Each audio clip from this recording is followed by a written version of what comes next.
আল্লাহকে যে পাইতে চাই, আল্লাহকে যে পাইতে চাই, হযরতকে ভালোবেসে,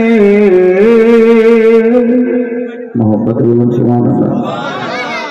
আল্লাহকে যে পাইতে চাই,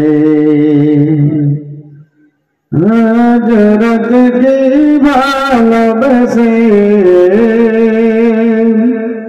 আরশ কুরসি লৌহ কলম না চাইতে পেয়েছে সে, রসুল নামে রশি ধরে, রসুল নামে রশি ধরে যেতে হবে খোদার বাদে, রসুল নামে রশি ধরে, রসুল নামে রশি ধরে যেতে হবে খোদার পথে, নদী তরঙ্গে যে পড়েছে ভাই, নদী তরঙ্গে যে পড়েছে ভাই, এই দুনিয়া পানে লেনে আল্লাহকে যে পাইতে চাই, আল্লাহকে যে পাইতে চাই, হযরতকে ভালোবেসে, আরশ কুরসি লৌহ কলম না চাইতে পেয়েছে সে, রসুল নামে রশি ধরে, রসুল নামে রশি ধরে যেতে হবে খোদার পথে, নদী তরঙ্গে যে পড়েছে ভাই, নদী তরঙ্গে যে পড়েছে ভাই, এ দুনিয়া পানে লেনে তর্ক করে দুঃখ ছাড়া কি পেয়েছি মর বিশ্বাসী, ও বন্ধুরে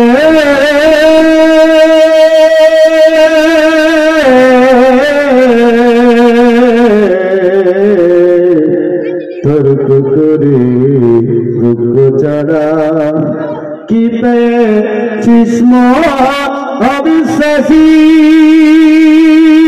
এই দুনিয়া দিবারাতির, এই দুনিয়া দিবারাতির ঈদ হবে তো মৃত্যু সাথী, তুই যাচ্ছিস পাবি হেদায়েত, তুই যাচ্ছিস পাবি হেদায়েত, একজন চাঁদ जो হাসে আল্লাহকে যে পাইতে চাই। আমার ভক্তি ভাইরা, নবী মুস্তাফা সাল্লাল্লাহু তাআলা আলাইহি ওয়াসাল্লাম তাসলিম জিন্দা নাকি মুর্দা? এটা জোরে বলতে হবে। নবী হচ্ছেন জিন্দা, হায়াতুন নবী রহমাতুল লিল আলামিন নবী। এই নবী মুস্তাফার ব্যাপারে একটা কিতাবের নাম আপনারা নোট করুন। কিতাবের নাম হচ্ছে ফাইজুল হারামাইন। 27 পৃষ্ঠা থেকে শাহ ওলিউল্লাহ তিনি কি বলতে আছেন? লাম্মা দাখালতুল মদিনাতাল মুনাওয়ারা ওয়া যুরতু রাওজাতাল মুকাদ্দাসা ওয়া রাআইতু রাসূল সাল্লাল্লাহু তাআলা আলাইহি ওয়াসাল্লাম জাহিরাতান মারিজাতান লা ফিল আলামিল আরওয়াহি ফাকাত কারিবি মিন হাফিজ। একবার মুহাব্বতে বলুন সুবহানাল্লাহ। শাহ ওলিউল্লাহ তিনি বলতে আছেন যে আমি আমার দেশ থেকে নবী মুস্তাফার রওজার কাছে উপস্থিত হলাম। ইচ্ছা জাগলো, খাইশ জাগলো, নবী মুস্তাফা রওজার কাছে দাঁড়িয়ে আমি তাহারিমা নাভির নিচে বেঁধেছি। এরই ব্যাটার কথা আপনাদের বলবো। নাভির নিচে বেঁধে যাহা কিছু পড়ার আমি পড়লাম। পড়ার পরে রফা আদায় হাত তুলে আমি দোয়া করতে আছি।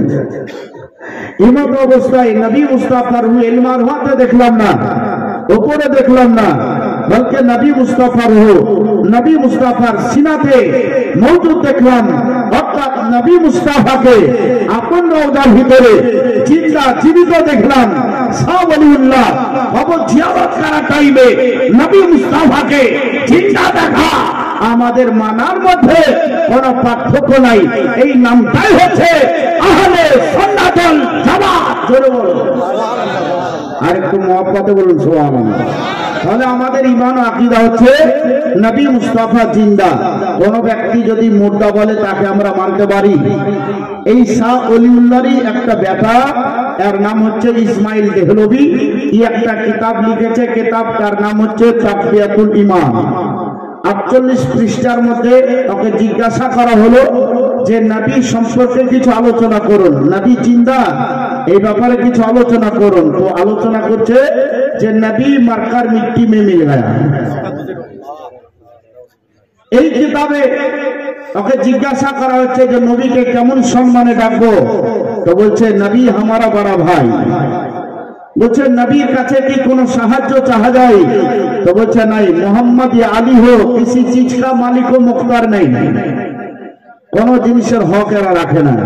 আচ্ছা, নবীর শান শওকত তো এই ইসমাইল দেহলভী কিতাবের মধ্যে বলছে চামার সে ভি জিয়াদা জালিল আস্তাগফিরুল্লাহ। আচ্ছা বলেন, এই কিতাবটা মানা যাবে? এই কিতাবটা উপরে ঈমান আনা যাবে না। যদি ঈমান আনেন তাহলে পরে সব বরবাদ হয়ে যাবে। তোমার বাদি ভাইরা, তো শাহ ওলিউল্লাহ আমার নবী মুস্তাফাকে জিন্দা দেখলেন। বারহাক সত্য, আমার নবী মুস্তাফা কবরে জিন্দা এবং জীবিত। একজন সাহাবী যার নাম হচ্ছে আবি দারদা। আচ্ছা, আপনারা জুম্মার নামাজ পড়তে যান? একটু আমার সঙ্গে হ্যাঁ না করবেন বাবা। জুম্মার নামাজ পড়তে সবাই যায়, ইমামের পিছনে নামাজ পড়ি, ইমাম বলছে আল্লাহু আকবার, আপনারা কি করেন? কি করেন? কেন আপনারা আল্লাহু আকবারকে তাকবীর তাহরিমা করেন না? কানের লই পর্যন্ত হাত উঠান নাই, ওটার পরে তাহরিমা করেন।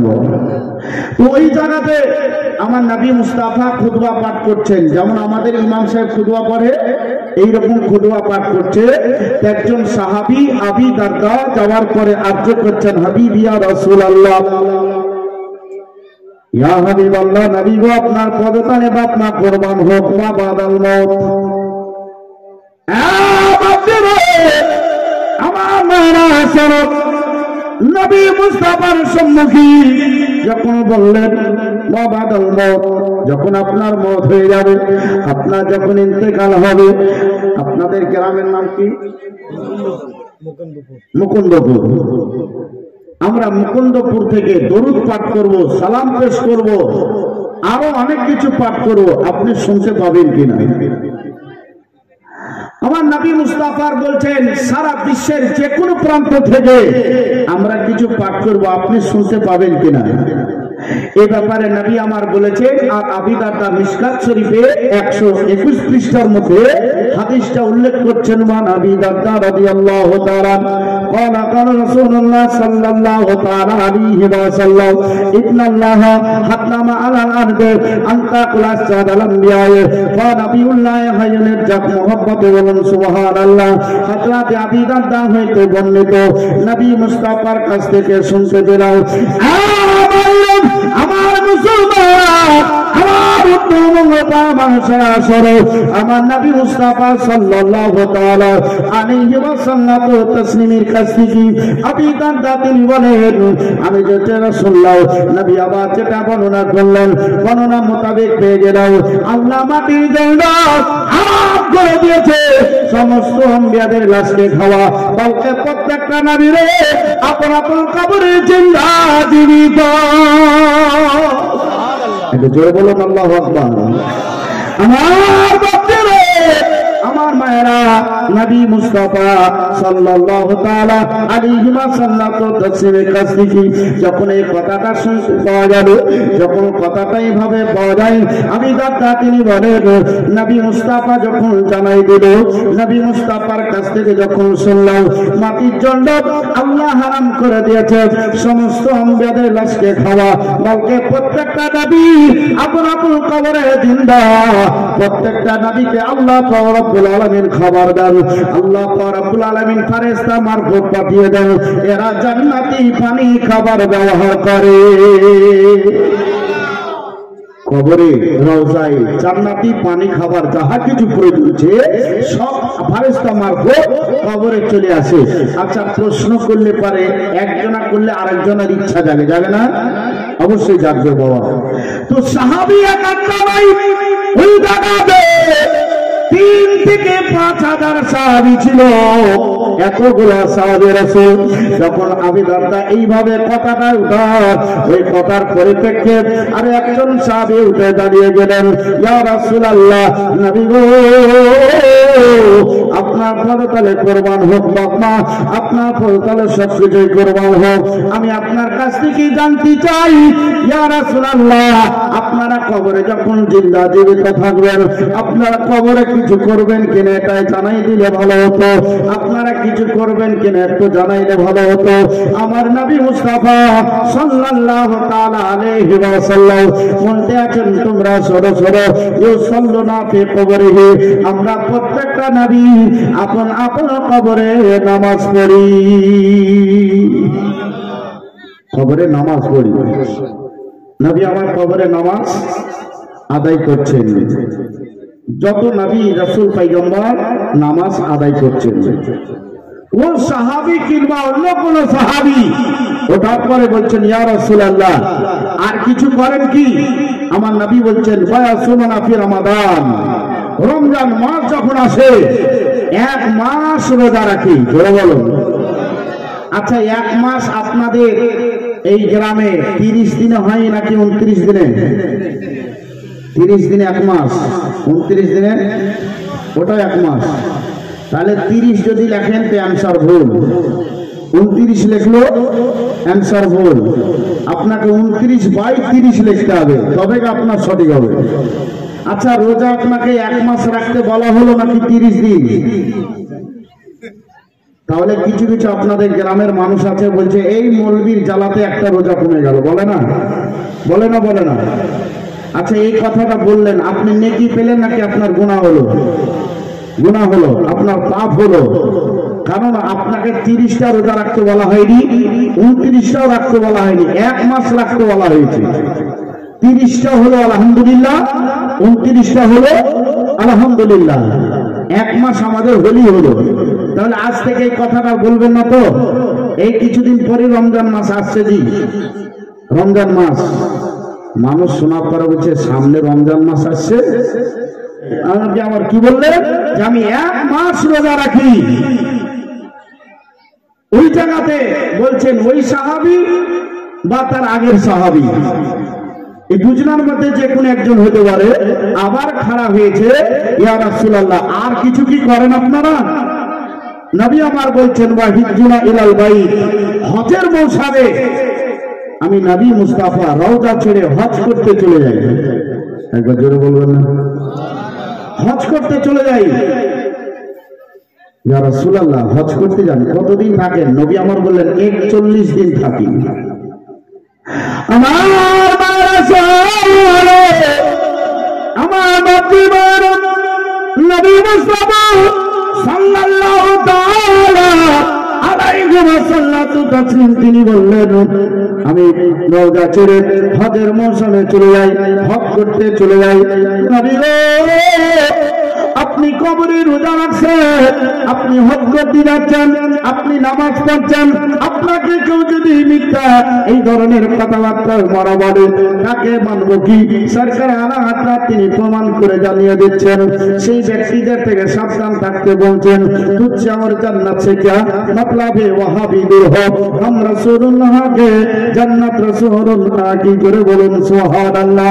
আমার নবী মুস্তাফা সাল্লাল্লাহু তাআলা আলাইহি আলাইহি ওয়াসাল্লাম বলেন, এলাকাবাসীরা, আমি নবী মুস্তাফা আল্লাহর ঘর কাবার কাছে প্রথম অবস্থায় উপস্থিত হয়ে আমি কাবার তওয়াফ করে জান্নাতি পাথর আছে রে, ওই পাথরে নবী মুস্তাফা আমি মুসা লাগিয়ে সেই পাথরে হাতটা বুলিয়ে দিয়ে নবী মুস্তাফা সেই জায়গায় দোয়া করে আমি নবী মুস্তাফা সাফা মারওয়া সেটাও সাই করে দেখি।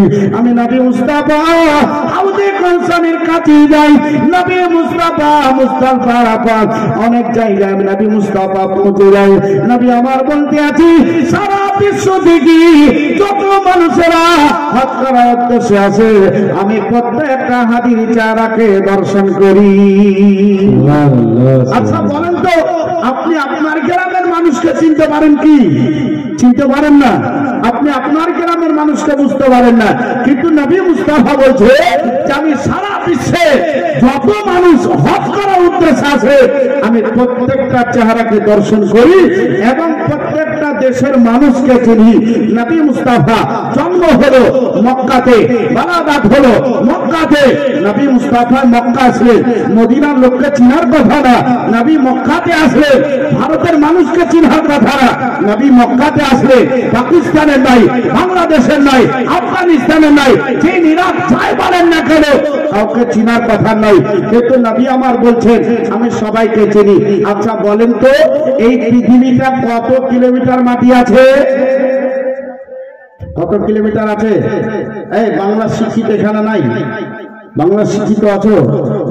অনেক বাংলা শিক্ষিত আছো। কত কিলোমিটার মাটি আছে জি জানা নাই? আমি একজন আলেম বলছি, শুনে নাও বৌদি ভাইয়েরা, কারণ যে আলেমের মধ্যে এটা তুমি কমা মনে করে না, পৃথিবীর যত রকম বিদ্যা আরবির মধ্যে সব ভরা আছে, সব ভরা আছে, চিন্তা করো না জি। কারণ যে অনেকজন বলবে যে চাহা খাওয়া বলবে, বলেন অনেকজনা বলছে ফকিরান্তি পড়া। আরে ফকিরান্তি পড়া না হলে ওর মসজিদ চলে না, ওর মাদ্রাসা চলে না, ওর মার জানাজা হয় না, ওর বাপের বিয়া হয় না, হয় জি? হ্যাঁ, ওকে না হলে বাপের বিয়া হয়? তাহলে বাপের সঙ্গে বিহা লাগাইতে গেলে ওই মন্দিরই দরকার হবে। আবার একে বুঝে চাহা খাওয়া, বলছে ফকিরান্তি পড়া। বাপজি বলবো, সব বলবো। তাহলে চলে আসুন, আমি বলতেছিলাম যে নবী মুস্তাফা সাল্লাল্লাহু আলাইহি ওয়াসাল্লাম তাশরীফ আছেন, তো এটা কত কিলোমিটার মাটি? বলা হচ্ছে 24,500 কিলোমিটারের একটু বেশি, এতটা মাটি। দেশ কতটা আছে? আগে ছিল বাবাজি বেশ কম, এখন হয়ে গেছে 228টা দেশ। কতটা? 228টা দেশ। তো 228টা দেশে যে কোনো প্রান্ত থেকে যাক না কেন, আমার নবী বলছেন ইন্নী আরা মালা তারাউন ওয়াসমাউ মালা তাসমাউ। আমি নবী মুস্তাফা সাল্লাল্লাহু তাআলা আলাইহি ওয়াসাল্লাম তাশরীফ, আমি যেটা শুনি সারা পৃথিবী তোমরা শোনো না, আমি নবী মুস্তাফা যেটা দেখি সারা পৃথিবী তোমরা কেউ দেখো না। সুবহানাল্লাহ, সুবহানাল্লাহ। বুঝে নবী মুস্তাফা আপনাকে আমাকে চিনে, এ নবীকে কেউ যদি খারাপ করে দেয় একে আমরা কখনো মানতে পারি না। একে সালাম তো দূরের কথা, এর ছায়া পর্যন্ত দাঁড়াতে চাই না। জোরে বলে নারে তাকবীর, নারে তাকবীর, নারে রিসালাত, আহলে সুন্নাত ওয়াল জামাত, নারে তাকবীর। চলো বলেন গুলাম মুস্তাফা जान देने से नहीं डरते, गुलाम मुस्तफा जान देने से नहीं डरते। सर कट जाए या कह जाए कुछ परवाह नहीं करते। मोहब्बत से बोलो सुभान अल्लाह। আমার নবী মুস্তাফা সাল্লাল্লাহু তাআলা আলাইহি ওয়াসাল্লাম বলছেন যে সারা ভর থেকে যত হাজিরা হজ করতে আসে আমি প্রত্যেকটার চেহারাকে দর্শন করি। আমি প্রত্যেকটা হাজিকে চিনি, তার নাম, তার বাপের নাম, তার গ্রাম, পোস্ট সব নবী আমি জানি। এটা কোন কিতাবে লেখা আছে? কিতাবটার নাম হচ্ছে ওয়াজিবারা শেফা শরীফ, দ্বিতীয় খণ্ডের মধ্যে এই ওয়াকিয়াটা কিন্তু লেখা আছে। নবী মুস্তাফা বলছেন আমি সবাইকে চিনি, আমি তাদের পুরো ডিটেইলস সব আমার জানা আছে। আমি এই হাজীদের মধ্যে দুইটা ভাগ করি, একটা হচ্ছে জান্নাতি, একটা হচ্ছে জাহান্নামী। জান্নাতি কোন জায়গা? আমার नबी मुस्तफा बोलते जो मेरे रौजा पर आए, आने के बाद वो हाजिरी करे, सलाम दे, और सलाम करने के बाद वो जब अपने घर लौट गए, उसके लिए मेरा नबी यही फरमाता है मन जरा कब्री वजबत लहू सफाती, যে আমার রওজাতে একবার হাজিরি দিয়ে দিল আমি নবী তার জন্য জিম্মেদার হয়ে গেলাম। এ হাজী, যতক্ষণ তোমাকে জান্নাতের ভিতরে প্রবেশ না করালো, নবী জান্নাতের দরজায় পার ঘোড়া দিল। কিন্তু হাজিকে আসার পরে তো এরকম থাকতে হবে নাকি? ও হজ করে আসবে আর আপনার গ্রামে যাওয়ার পর আপনার জমির পটল চুরি করবে, বেগুন চুরি করবে, ফসল নষ্ট করে নিয়ে আসবে, আর কিছু করে নিয়ে আসবে, সেই হাজির জন্য কেটে হবে? হবে? বাবজি ভাইয়ের আমার, নবী আমার বলছেন হাজিরি দিয়েছ, দায়িত্ব নিয়েছি, ভাগ করেছ, তোমাকে কষ্ট করতে হবে। যেমন দুনিয়াতে আছে আপনার বডি যদি কিছু হয়ে যায় তাহলে আপনার আইন অনুপাতে যতটা সাজার দরকার জেল খাটতে হবে নি, জেল খাটতে হবে। ওই রকম ভাবে আপনার সাজা ওখানে কাটার পর আপনি কিন্তু জান্নাতে যাবে, যদি আপনি সুন্নি জামাতের হয়ে থাকেন। আহলে সুন্নাতুল জামাতের হয়ে থাকে তাহলে আপনি জান্নাত অবশ্যই একদিন পাবেন। যাদের দেনে আছে বাসনা আয়েকে যদি সোনার মদিনা, যাদের মনে আছে বাসনা আয়েকে যদি সোনার মদিনা, পাক মদিনায় গেলে পারে, পাক মদিনায় গেলে পারে, বড় মনের বাসনা আয়েকে যদি সোনার মদিনা, আয়েকে যদি সোনার মদিনা, যাদের দিলে আছে বাসনা আয়েকে যদি সোনার মদিনা, আজীবনে সঙ্গে আসবে যদি সেই দিন তোর হবে সুদূর গো, আজীবনে সঙ্গে আসবে যদি সেই দিন তোর হবে সুদূর গো।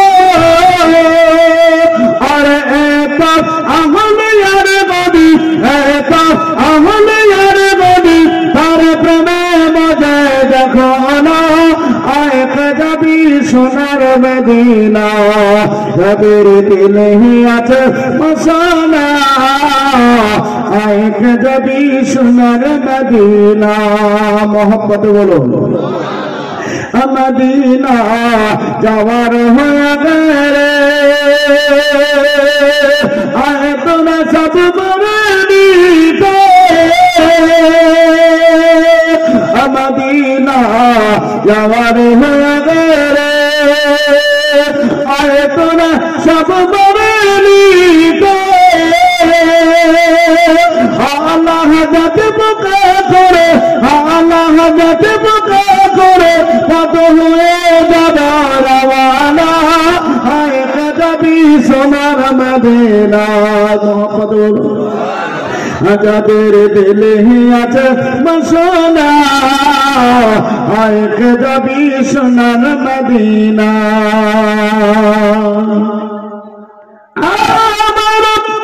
নবী মুস্তাফা সাল্লাল্লাহু তাআলা আলাইহি ওয়াসাল্লাতু তাসলিমের কথাটা আপনাদের সম্মুখে বলতেছিলাম।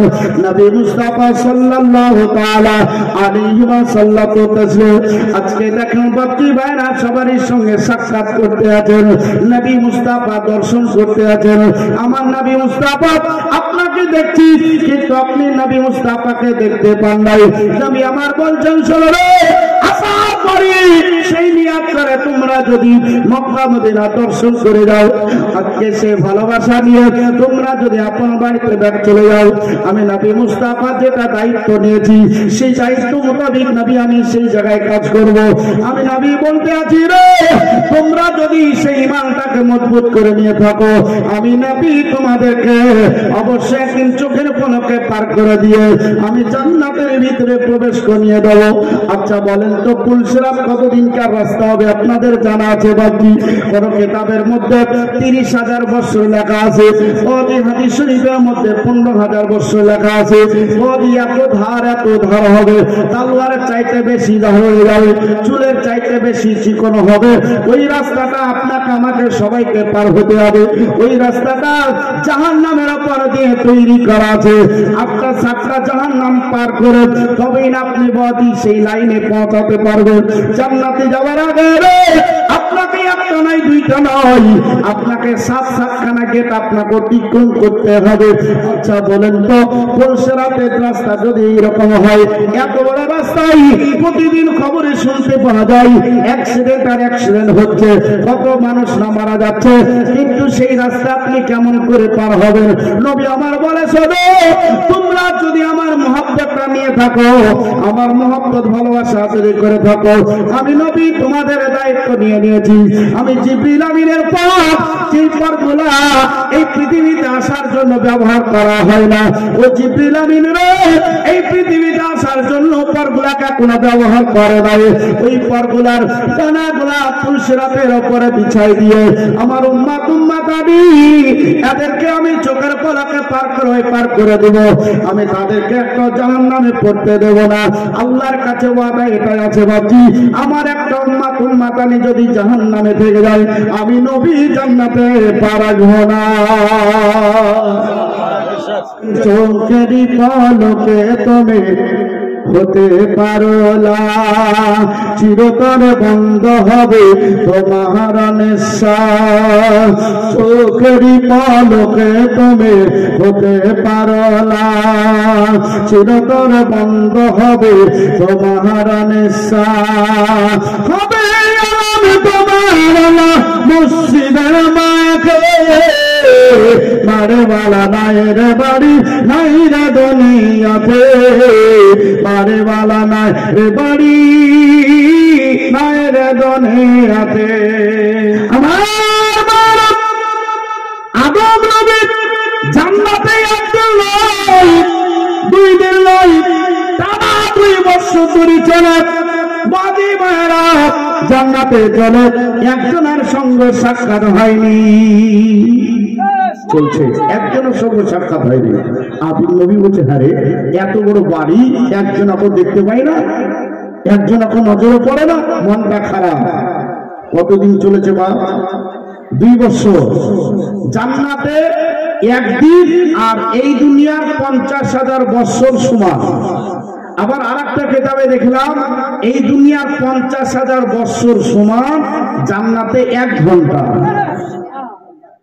আচ্ছা আদম নবী জান্নাতের টাইমে 2 বছর চলেছেন, একজনের সঙ্গে সাক্ষাৎ হয় নাই, এক জায়গায় বসে গেল, মনটা খারাপ। আমার আল্লাহ বলছে, আদম কিসের জন্য মন খারাপ করেছে? বলছে আল্লাহ এতদিন চলাফেরা করছি, একটা লোককে দেখতে পেলাম না, একটু গল্প করবো, একটাও লোক নাই, তাই মনটা খারাপ। বলছে চিন্তা করিস না, আমি তোর কাছ থেকে একটা লোক বানাই দেবো। আচ্ছা বেটা ছেলের সঙ্গে গল্প করবো, বেটা ছেলে নাকি বিধি ছেলে? বেটা ছেলের সঙ্গে গল্প করার জন্য তো বেটা ছেলে লাগবে নাকি? তো আল্লাহ বলছে আমি তোমার গল্প করার জন্য একটা লোক বানাইবো, তোমার আলাদা, তুমি পজিটিভ হবে আর নেগেটিভ হবে, মানে তুমি পুত্র আছো তো বেটি হবে। বৌদি ভাইয়ের আমার বলছে আমি তোমার গল্প করার সাথী একটা বানাইছি।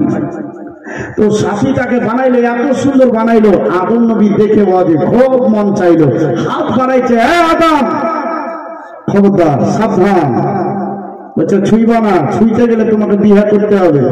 তো আদম নবী বলছে আল্লাহ তুমি আমার কাছে সাহায্য নিয়ে তুমি বানাই দিলে এত সুন্দর একটা পুতলা, এত সুন্দর একটা নারী, যাকে দেখে আমার মন চাইলো, বিয়ে করার উদ্দেশ্য জাগলো, আর হাতটা লাগাইবো, তুমি লাগাইতে দাও না, তার আল্লাহ দাম না, তা দেরি করবো নি, তাড়াতাড়ি বিয়ে পড়াই দো। এত তাড়াতাড়ি। তার আগে একটা কলি আপনাদের শোনাইছিলাম, কলিটা কি শোনাই দেবো বাবা? কলিটা শোনাই দেবো? হ্যাঁ, তাহলে কলিটা আপনাদের শোনাই দিতে হবে। কবি কি বলতে আছেন? চৌকেরি পলকে তুমি হতে পারো লাশ, চিরতরে বন্ধ হবে তোমার নিঃশ্বাস, হবে তোমার মসজিদের মায়াকে বারে বালা নায়ের বাড়ি নাইরা দুনিয়াতে, বারে বালা নায়ের বাড়ি নায়ের দুনিয়াতে। তোমার ভয়ে থাকতো মানো ছিল বাহাদুরি, তোমার ভয়ে থাকতো মানো ছিল বাহাদুরি, তোমার ভয়ে থাকতো মানো ছিল বাহাদুরি। বাবনি তুমি একা হাওয়ায় ওরা রঙিন ঘড়ি, অসুদায় তাল দিন মালে পরে বেলা থাকিতে, বারে বালা নাই রে বাড়ি নাই না দুনিয়াতে, বারে বালা নাই রে বাড়ি নাই রে দুনিয়াতে। বাড়ি গাড়ি মিল ফ্যাক্টরি টাকার পাহাড়, বাড়ি গাড়ি মিল ফ্যাক্টরি টাকার পাহাড়, বিলাসিতায় কেটেছে জানা কত অহংকার। আদামি কাপড় ছেড়ে হবে সাদা কাপড় পরিতে, বারে বালা নাই রে বাড়ি নাই রে দুনিয়াতে, বারে বালা নাই রে বাড়ি নাই রে দুনিয়াতে। আদম নবীর কাছ থেকে এত সুন্দর একটা নারী আল্লাহ রব্বুল আলামিন আপন কুদরতিতে বানাই দিল, ওই জায়গায় বানাইছে গো। আদম নবীকে বলতে আছেন, আল্লাহ বলতে আছেন সবকিছুই তোমার জন্য ফ্রি করেছি, কিন্তু আদম শোনো একটা জিনিস ফ্রি করতে পারি না, সেটা হচ্ছে মহব্বত তোমাকে আদায় করতে হবে। আদম নবী বলেন, আল্লাহ যখন সবকিছু তুমি আমার জন্য ফ্রি করেছো, এটা কিসের জন্য করতে পারো না? বলছে আদম রে, আজকে যদি এটা আমি তোমার জন্য ফ্রি করে দিই, তাহলে তোমার বেটা বেটি কিয়ামত পর্যন্ত যতগুলা থাকবি সবাই এটা ফ্রি ফ্রি ফ্রি চাইবে। আমি আল্লাহ এটা করতে পারি না, মেয়েটার যেটা প্রাপ্য সেটা অবশ্যই আদায় করা প্রয়োজন লাগবে। আদম সদা যেই কৌশলী হোক না কেন তোমাকে সেটা আদায় করতে হবে। আদম নবী বলতে আছেন, আল্লাহ সোনা নাই, চাঁদি নাই, টাকা নাই, পয়সা নাই, তাহলে এখন দেব কি?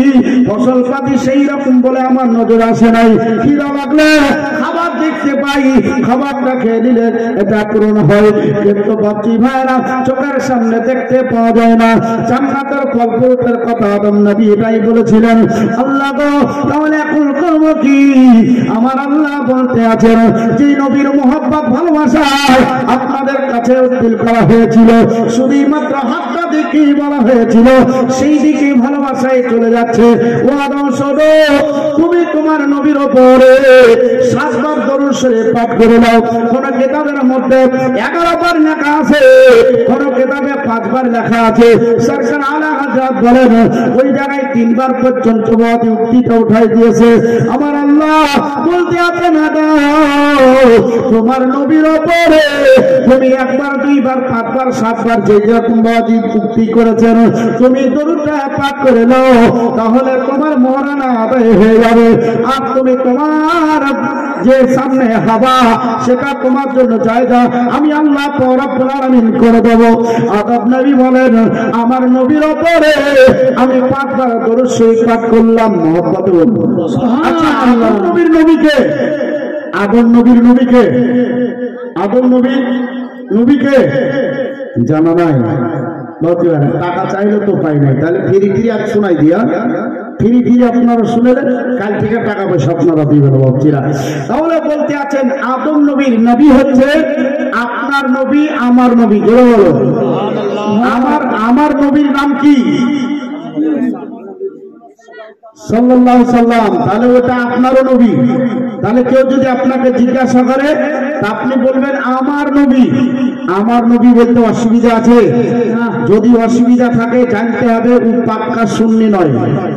যদি আমার নবী বলতে অস্বীকার করে তো জানতে হবে ও ওয়াহাবি সম্প্রদায়ের ব্যক্তি আছে। ওয়াহাবি ভাইরা সুন্নি থেকে বাহিরে আছে। তো আমার নবী, আমার নবীর নাম আদম নবী জপেছিলেন, বাপ্পি ভাইরা আমার দরুদ পাঠ করেছিলেন। তাহলে দরুদ পাঠ করে মা হাওয়াকে আজ নিজে জায়গা করলেন, ওই জায়গায় বিয়ে করার ব্যাপারে প্রস্তাব। এটা দুইটা উক্তি আছে, যে ইখতিলাফ করেছে কেউ আবার করে নাই। বলতে আছে যে আদম নবী বিয়ে পড়িয়েছিলেন হযরতে জিবরিল আমিন, একবার জোরে বলবেন হযরতে জিবরিল আমিন। আবার কেউ বলে জান্নাতে যে রিদওয়ান ছিল আদম নবীর বিয়ে পড়িয়েছে। সাক্ষী ফেরেশতা বর্গ, সাক্ষী হুরি বর্গ, সাক্ষী জান্নাতের বৃক্ষ লতা পাতা, জান্নাতের যত কিছু আছে সবাই সাক্ষী। সাক্ষী রেখে আদম নবী মা হাওয়াকে আপন যেভাবে কবুলিয়াত করতে হয় সেইভাবে কবুলিয়াত করে আপন বিবি হিসাবে পেয়েছিলেন।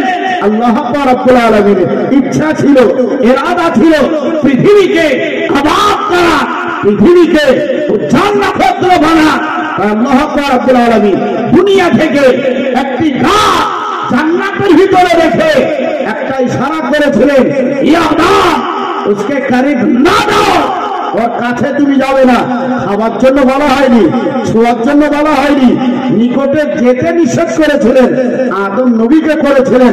বাপ্পি ভাইরা আমার, আপনারা ঘটনা শুনেছেন, আমি ঘটনা বলতে আসিনি বাবা, শুধু ইশারা পান বলতে এসেছি। আদম নবী আলাইহিস সালাতু ওয়াস তাসলিম গাছের কাছে যান নাই, একটা ফল এসেছিল। ফলের ওজন কত ছিল? ওই জায়গায় লেখা আছে এক একটা ফলের ওজন 1 কেজি, 1.5 কেজি, 1.5 কেজি, এইরকম ওজনের একটা ফল। ফলটার নাম হচ্ছে গম। আপনাদের গ্রামে গম হয়? আচ্ছা, গমের দানা কত বড় হয়? এত বড়, এই সামান্য একটা কুচের সমান। কিন্তু ফলটা তো বড় ছিল, জি 1 কেজি 1.5 কেজি ওজনের ফল ছিল। এত সুস্বাদু ফল, পেকে গেলে সোনার মতন রং হয়ে যায়, হয় না? ভক্তি ভাই আমার, মা হাওয়া ওই ফলটাকে নিয়ে আসার পরে ওই ঘরের ভিতরে ঢুকে একটা দুইটা করে 5টা কামড় মেরেছিলেন। আদম নবী বলছে এত ফলের সেন্ট পাই কোথায়? বলছে আমার কাছে আছে। বলে কাপড়ে কানো লুকাও, বাহির করো। বাহির করে আদম নবী একটি কামড়ালেন 3 বার। কামড়ানোর পর বাপজি ভাইরা জান্নাতি খাবার খাচ্ছিলেন, পেশাব লাগেনি, জান্নাতি পানি পান করছিলেন, পায়খানার তাড়ন আসেনি। যখন দুনিয়াবি খাবার 1 বার 2 বার করে 3 বার 5 বার কামড় দেওয়া হলো, পায়খানা পেশাবে তাড়ন আসলো। আদম নবী বলতে আছেন সব শোনা, আমি জান্নাতে এতদিন চললাম, পায়খানা তালাশ করিনি, জান্নাতে চলেছি, পেশাবখানা তালাশ করিনি। আচ্ছা বলেন তো, আপনার পেশাব পায়খানা লাগলে না খোঁজ করবেন? যদি না লাগে তাহলে খোঁজ করবেন কি? খোঁজ করা দরকার নাই। তো আদম নবী বলছেন এতদিন প্রয়োজন ছিল না, তাই আমার জানা নাই যে কোথায় আছে, কিন্তু তাড়না চলে আসলো, কি করব, উপায় তো নাই। আল্লাহ বলছেন এদেরকে জান্নাত থেকে পৃথিবীতে রাখো, আমি পৃথিবীকে আবাদ করতে চাই। এই ফলের মাধ্যম দিয়ে ছিল। বাপজি ভাইয়ের আমার, আপনারা দেখেছেন যখন আর্মি ক্যাম্প থেকে যখন আপনার ফোর্স গুলাকে নামানো হয়, এক একটা তাদের চাক দেওয়া হয়, এক একটা করে তার পিঠে শীত দেওয়া হয়। বাপজি ভাইরা আরো আপনার ভাষায় আপনারা বলে থাকেন, বাপজি ভাইয়ের আমার, সেগুলা দিয়ে তাদেরকে উপর থেকে ফেলে দেওয়া হয়। ফেলে দেওয়া হয় না? ফেলে দিয়ে তারা সেভাবে আস্তে আস্তে ক্যাপচার করে আসে। আদম নবী মা হাওয়াকে জান্নাত থেকে যখন বাজি ভাইরা পৃথিবীতে ছেড়ে দেওয়া হলো, তো আদম নবী ভারী ছিলেন, তাই ভারতের মাটিতে পড়লেন। মা হাওয়া হালকা ছিলেন, তাই জেদ্দার মাটিতে পড়লেন। বাপজি ভাইয়ের আমার, তাহলে এই যে ভারতবর্ষে বাস করতে আছি, ভারতবর্ষ হচ্ছে আমার পিতার দেশ। পিতার দেশকে বাঁচাতে যদি জান দিতে হয়, প্রাণ দিতে হয়, বিবিদেরকে দেওয়া করতে হয়, বাচ্চাদের ইতিম বানাতে হয়, আমরা বানাতে রাজি। লেকিন ভারত ছোড়কে हम लोग कहीं नहीं जा सकते। जो बोलूं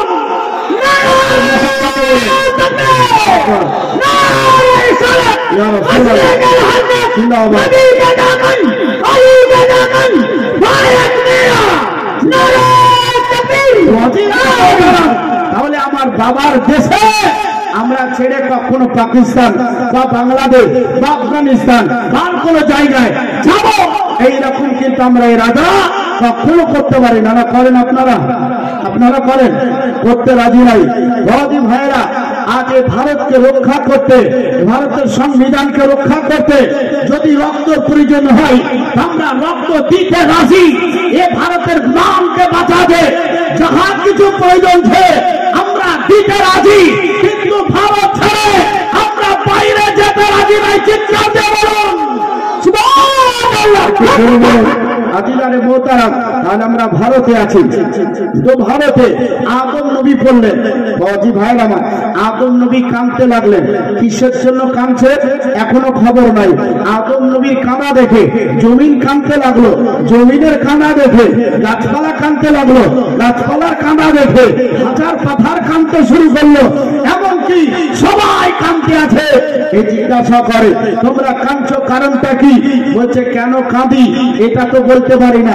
গাছ কাঁদে তাই কাঁদতে আছি। গাছ তুমি কেন কাঁদো? বলে পাথর কাঁদে তাই কাঁদতে আছি।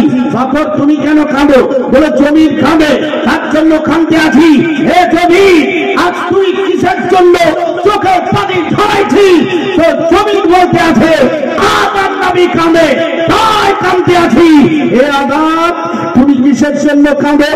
তো आदम बोलते थे मेरा बीबी गुम हो गया है, इसीलिए तो मैं रो रहा हूँ कि मेरा बीबी हमारा पास नहीं है। हमार बीबी का मैं खोजाखोजी करते आছি। আমার বিবিকে কি তোমরা দেখেছো? আমার বিবি কোথায়? বলছে তোমার বিবির খবর নাই। আদম নবী বলে আমার বিবিকে খোঁজার জন্য আমি 350 বছর কেঁদেছি, চোখের পানি ঝরাইছি। এ চোখের পানিতে আটলান্টিক মহাসাগর তৈরি হলো। আজকে আদম নবীর চোখের পানিতে আরব সাগর তৈরি হলো। আদম নবীর চোখের পানিতে আজকে নদ নদী যেগুলা শহীদ রয়েছে সব তৈরি হলো। বাপজি ভাইরা আমার, আদম নবী খোদার কাছে ফরিয়াদ করতে আছে, রব্বে কায়নাত বলে মরণ করিও না যতক্ষণ বিবিকে সাক্ষাৎ না হয়। রব্বে কায়নাত মরণ চাই না, বিবিকে একবার দেখতে চাই। একবার বিবিকে বিলাই দাও, একবার বিবিকে ভালোবাসার কথা জানার পরে তারপরে তুমি আমার মরণ করিও। এই খোঁজাখুঁজি করতে করতে আদম নবী আলাইহিস সালাতু ওয়াস তাসলিম আরাফাতের ময়দান পৌঁছালছেন। জোরে বলেন সুবহানাল্লাহ। আরাফাতের ময়দান যখন পৌঁছে গেল, আরাফাতের ময়দানে পৌঁছে গিয়ে আচ্ছা বলেন তো আমরা কাজ করতে করতে ক্লান্তি হয়ে যায় না? ক্লান্তি হয়ে গেলে কোন জায়গায় আমরা বসি না, একটু আরাম নেই। তো আরাফাতের ময়দানে আদম নবী হেঁটে হেঁটে ক্লান্ত হয়ে গেছেন। ওই জায়গাতে একটু বসে মাথাটাকে এইভাবে নিচু করে আছে। আর মা হাওয়া এ হাঁটতে হাঁটতে বাপজি ভাইয়েরা আর দেখা মনে হলো যে এটা আমার স্বামী হতে পারে। জোরে বলো, এটা আমার স্বামী হতে পারে বলে পিঠের দিকে হাত দিয়ে দিলেন। আদম নবী মনে করলেন হয়তো আমার বিবি আমার পিঠটা ধরেছে। এই বলে ঘুরে যখনই দেখলেন তো বিবি হাওয়াকে পেয়ে গেছেন। আদম নবী আলাইহিস সালাতু ওয়াস তাসলিম তাড়াতাড়ি উঠে আপন বিবিকে সেই জায়গায় জড়িয়ে ধরে আদর করে বলতে আছেন যে তোমার জন্য একদিন নয় দুই দিন নয়, আমি 350 বছর ধরে চোখের পানি জড়িয়ে জড়িয়ে আমি তোমাকে এই জায়গায় খুঁজে পেয়েছি। ও বিবি হাওয়া, চলো চলো আমরা এই জায়গায় গিয়ে আল্লাহর শুকরিয়া আদায়ের উদ্দেশ্যে আমরা 2 রাকাত নামাজটা আদায় করে বলে আপনার গিয়ে জাবালে রহমত বলে পাহাড়টা ওই পাহাড়ে চড়ে একই সঙ্গে 2 জন মিলে 2 রাকাত নামাজটা পড়ে হাতটা তুলে দোয়া করলো। আল্লাহ রব্বুল আলামিন ওই জায়গায় দোয়াখানা কবুল করলেন। দোয়াটা কবুল করার শেষের কথাটা বলতে আছে এটাই, আদম নবী দোয়া করে আল্লাহ দরবারে পৌঁছে যায় ঠিকই, আল্লাহ দরবারে কার্যকারী হয় না। কারণটা কি? ওই জায়গায় কারণের কথায় তাই ফয়সালা উঠে চলে আসলো। আদম নবী বলেন আল্লাহ গো, তোমার কাছে আটটা তুলে দোয়া করতে আছি, বিভিন্ন জায়গার রাস্তা দিয়েছি, আল্লাহ এখনো ফলটা মিলাইতে পারে নাই। আমার বিবিকে খুঁজে পায় না, কিন্তু তোমার জান্নাতের চৌকাটা দেখেছি, তোমার জান্নাতের প্রত্যেকটা গাছের পাতাতে দেখাচ্ছি, প্রত্যেকটা দরজার মাথায় চৌকাঠে লেখা আছে, আজকে ফেরেশতাদের কপালে লেখা আছে, আজকে হুরিদের চোখের পুতলের উপরে লেখা আছে, ওই জায়গায় পবিত্র নামগুলা লেখা আছে। আল্লাহ গো, একটা সাইডে তোমার নাম, অপর সাইডে তোমার হাবিবুল্লাহর নাম। ওই হাবিবুল্লাহর ওয়াস্তা করেছি, তাই আদম নবী পড়েছিলেন বিহাক্কে লা ইলাহা ইল্লাল্লাহ মুহাম্মাদুর রাসূলুল্লাহ সাল্লাল্লাহু তাআলা আলাইহি ওয়াসাল্লাম। যখনই পড়ে দিল, আল্লাহ রাব্বুল আলামিন সঙ্গে সঙ্গে দোয়া কবুল করলেন। বলছেন আদম রে, এই দোয়াটা তুমি যদি আগে আগে করে নিত, তাহলে দুনিয়াবি যে কথা ছিল সেটা কিন্তু তৈরি হতো না। বাপজি ভাইরা, তৈরি হওয়ার কারণের উদ্দেশ্য এখন যদি আপনাদের সম্মুখে বলতে যাই তাহলে একটু সময় লাগবে। ও মুসলমান, সময়ের দিকে লক্ষ্য রেখে বলবো, আদম নবী আলাইহিস সালাতু ওয়াস সালাম যখন সেই জায়গায় খুঁজে পেয়ে গেলেন, পাওয়ার পরে আদম নবী বলতে আছেন, যখন পেয়ে গেছি এখান থেকে আমরা আর কোথাও যেতে চাই না। তাই ভারতের মাটিতে মজি ভাইরা আদম নবী এসেছে, আর শেষ সবজি ভাইরা পৌঁছে গেছে আরবের মাটিতে। আরবের মাটিতে জীবন যাপন করতে আরম্ভ করলেন। আল্লাহ রাব্বুল আলামিন সেই জায়গায় সন্তানের প্রকাশটা দিলেন। সবজি ভাইরা একই সঙ্গে জোড়া জোড়া সন্তান দিয়েছিল, পুত্র নারী একই সঙ্গে মিলাই করে দিয়েছিল। ও বাপজি ভাইরা, এত বিস্তারিত হয় যখন বাপজি ভাইরা একজন পয়গম্বর হলেন, যার নাম হচ্ছে শীষ পয়গম্বর। বলতে আছেন বেকারে,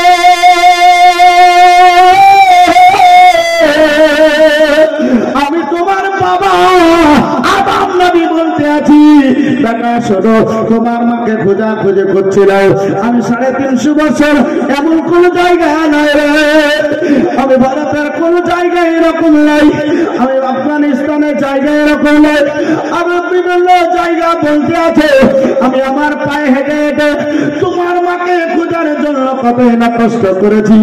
ও বেটা, জাবালে রহমতে চড়ার পরই যখন আমি হাতটা তুলে দোয়া করছিলাম, শেষ বেলাতে আমি যখন একটা পড়েছিলাম, কালেমা তাইয়্যিবাটা যখন পড়েছিলাম, আল্লাহর কাছ থেকে খবরখানা পাইছিল আমার দোয়া নাকি কবুল হয়ে গেছে। ও বেটা রে, যখনই তুমি বিপদে পড়ো না কেন, ও বেটা নামাজি পড়ো না কেন, আর কোনো টাইমে পড়ো না কেন, তসবিহ টাইমে পড়ো না কেন, শেষ বেলায় বেটা যখন তুমি হাতটা তুলে পরওয়ারদিগারের কাছে দোয়া করবে, আল্লাহর কাছে চাইবে, তখন আমি জান্নাতি যেটা দেখে ওয়াস্তা করে আমার দোয়া কবুল হয়েছিল, সেই ওয়াস্তাটা বেটা তুমি করলে আল্লাহ তোমার দোয়াটা কবুল করে নেবে, তোমার মুসিবত দূর হবে, তোমার আর কিছু আছে সেগুলা দূর হয়ে যাবে। শীষ পয়গম্বরকে সেই ওসিয়তটা করার পরই হযরত আদম নবী 950 বছর পরে তিনি ইন্তেকাল করেছিলেন। ও মুসলমান, আজকে দেখেন সেই ধারা দিয়ে একের পর এক 5,500, কেউ বলেন 6,500 বছর পরে আমার নবী মুস্তাফা এই পৃথিবীতে এসেছিলেন। আমার নবী মুস্তাফা 63 বছর জিন্দেগি যায়নি। আমার নবী মুস্তাফা 51 বছর মক্কায়, 12 বছর মদিনায়। আমার নবী মুস্তাফা তুলে দোয়া করে, আমার নবী মুস্তাফা বলতে আছেন কিয়ামত পর্যন্ত আমার বংশের বিস্তারিত থাকবে।